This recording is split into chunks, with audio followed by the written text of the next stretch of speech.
Hello guys, फुंनि ब्लगखौ सुषमा गाननानै टमटमाव जागायजेनदों आरो गासैखौबो ओमफ्राय नै बिथिंगाले जोङो एम्फौ बिलाइ लांनो फैदों आरो इन्दि बिलाइखौ जोङो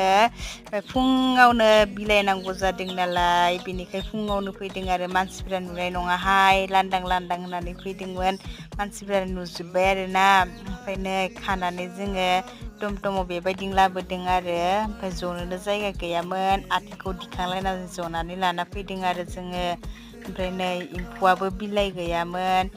बिलाइ होनांसिगोन बिसोरखौ लांदां जाना थादोंना ओमफ्राय एसे देरबाय बिमा जाबाय मोनसिगोन मंगलबारफोरनो ओमफ्राय नै बिथिंगालै बिलाइ होनोसै जों बिलाइखौ लाबोना माबोरै खालामना दोनो होनब्ला मुथा मुथा खानानै